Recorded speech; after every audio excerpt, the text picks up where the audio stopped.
प्रत्येक वर्ष 1 जनवरी आने के साथ ही एक बहस सी छिड़ जाती है कि आज ही नया साल क्यों है, इसकी शुरुआत कब और कैसे हुई, खासकर तब जब भारत में आज भी इस्तेमाल होने वाले विक्रम संवत, शक संवत जैसे पंचांग या कैलेंडर भी कई सदियों से प्रचलित हैं। तो ऐसा क्यों है कि ग्रिगोरियन कैलेंडर को समूचे विश्व में मान्यता प्राप्त है? समय की गणना के लिए कैलेंडर का महत्व हजारों साल पहले ही मानव जाति ने समझ लिया था।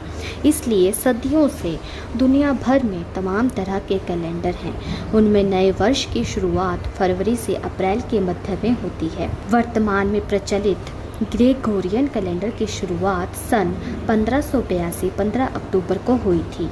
इस कैलेंडर को आखिरी बार पोप ग्रिगोरी 13वें ने संशोधित किया था। ग्रेगोरियन कैलेंडर के अनुसार क्रिसमस हर वर्ष 25 दिसंबर को निश्चित हो गया, जबकि 31 दिसंबर को साल का आखिरी दिन होता है और नया साल 1 जनवरी से शुरू होता है। हजारों साल पहले रोमन कैलेंडर प्रचलित था, लेकिन उसमें बहुत जटिल होने के कारण इटली यानी कि रोम के जूलियस सीजर ने जूलियन कैलेंडर पेश किया। जूलियन कैलेंडर का आधार यह ज्ञान था कि पृथ्वी सूरज का एक चक्कर लगाने में 365.25 दिनों का समय लेती है। इसी समय को एक वर्ष माना गया। जूलियन कैलेंडर में साल का पहला महीना मार्च और आखिरी फरवरी था, जिनमें हर 4 साल में एक लीप ईयर होता था। धरती के घुमाव की तुलना में 10 दिन अधिक इसमें जुड़ जाया करते थे। असल में पृथ्वी सूरज की एक परिक्रमा 365.24219 दिनों में पूरा करती है। जूलियन कैलेंडर में एक वर्ष 365.25 दिनों का था। लंबे अंतराल में दोनों के डिफरेंस में ध्यान दिया गया। जूलियन कैलेंडर के इस्तेमाल से 128 वर्षों में एक दिन का अंतर आ गया और यही मात्र एक दिन लगभग 15 शताब्दियों बाद सन 1500 आते आते 11 दिनों में तब्दील हो गए थे। यानी पृथ्वी अब हमारे हिसाब से 11 दिन आगे चली गई थी। अगली कुछ शताब्दियों बाद समय में एक महीने का अंतर पड़ जाता और यह अंतर बढ़ता ही जाता। अब एक इटालियन साइंटिस्ट एलोसियस लिलियस ने ग्रिगोरियन कैलेंडर को डेवलप करना चाहा और उनके मुताबिक उन्होंने जब महसूस किया तो उन्होंने पाया कि ये जो दिन इस कैलेंडर में जुड़ रहे हैं, इससे हमारा कैलेंडर लंबा हो रहा है और लीप ईयर को काउंट करने का एक नया तरीका दुनिया को दिया। हर वर्ष जो 4 से पूर्णतः विभाजित हो जाए उसे लीप वर्ष कहा जाता है, सिवाय उन वर्षों के जो 100 से पूर्णतः डिवाइड होते हैं। लेकिन ये शताब्दी वर्ष लीप वर्ष होते हैं यदि वे 400 से पूर्णतः विभाजित होते हैं। उदाहरण के लिए वर्ष 1700, 1800 और 1900 लीप वर्ष नहीं हैं, लेकिन वर्ष 2000 लीप वर्ष है।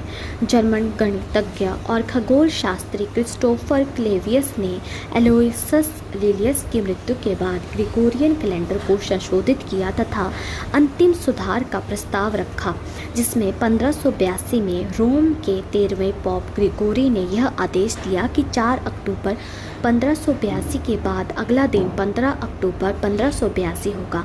इस प्रकार एक ही दिन में पीछे से चली आ रही 11 दिनों की खामी को हटा दिया गया।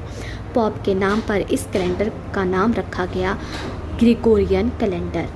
इसकी तारीख को चेंज करने के लिए अक्टूबर महीने को ही क्यों चुना गया, इसके पीछे का कारण था अमेरिकन एस्ट्रोफिजिस्ट और साइंस कम्युनिकेटर नील ड्रेगस टायसन ने बताया कि कैलेंडर के पीछे खिसकने की सबसे बड़ी समस्या ईस्टर की तारीख की गणना करने में बढ़ती कठिनाई थी।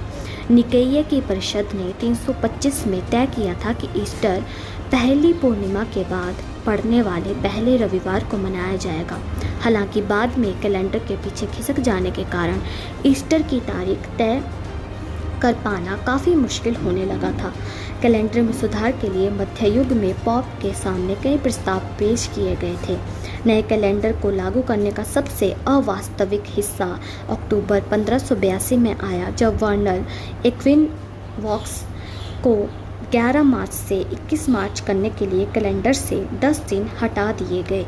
चर्च ने किसी भी प्रमुख ईसाई त्यौहार को छोड़ने से बचाने के लिए अक्टूबर को चुना था। इसलिए नए कैलेंडर को अपनाने वाले देशों में 4 अक्टूबर 1582 को असीसी के सेंट फ्रांसिस का पर्व सीधे 15 अक्टूबर को मनाया गया। तो दोस्तों, ये था कारण इस कैलेंडर की तारीख के आगे पीछे होने का, और क्यों इसके लिए अक्टूबर मंथ ही तय किया गया, उसका कारण था ईसाई त्यौहार। ऐसी लगी आपको ये जानकारी? इसी तरह की और जानकारियों के लिए और कहानियों के लिए सब्सक्राइब कर दीजिए हमारे चैनल फन फैक्ट अड्डा को। मिलते हैं अपनी एक और नई कहानी के साथ, तब तक के लिए शुक्रिया।